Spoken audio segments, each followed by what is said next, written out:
Rolls Royce என்று சொல்லி உலகத்திலே காஸ்ட்லியான ஒரு காரில் ஒரு லைன் வரும். அந்த லைன் அந்த காரினுடைய 6 மீட்டருக்கும் ஒரு மனிதன் தன்னுடைய கைகள்னால அந்த ப்ரஷ்ஷை வைத்து முழுவதுமாய் போடுவார். கடந்த 21 வருஷம் அதை செய்துட்டு இருக்கிறது.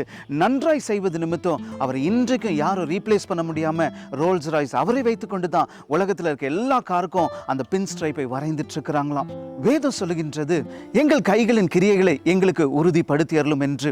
இன்றைக்கு நாம ஆண்டவர்கிட்ட கேட்போம், என் வேலை ஸ்தலத்தில், என்னுடைய ஊழியத்தில் நான் எங்கே இருக்கிறேனோ என்னை மற்றவர்களுக்கு பிரயோஜனமாய் நான் செய்கிற காரியங்கள் மற்றவர்களுக்கு ஆசீர்வாதமாக இருக்கணும்னு சொல்லி கர்த்தருடைய கரம் அதில் மேல் இருக்கும்படி கேட்போம். அதை ஆசீர்வதிக்கும் பொழுது எத்தனை காம்படிட்டர்ஸ் வந்தாலும் சரி, யார் நமக்கு ஈடாக இருந்தாலும் சரி, உங்களை ஒரு பொழுதும் யாரும் ஒதுக்கவும் மாட்டாங்க. உங்களை தள்ளிவிட்டு அந்த இடத்துக்கு இன்னொருத்தரை நிச்சயமாய் கொண்டு வரவே முடியாத அளவுக்கு கர்த்தர் உங்கள் கையின் கிரியைகளை ஆசீர்வதிப்பார்.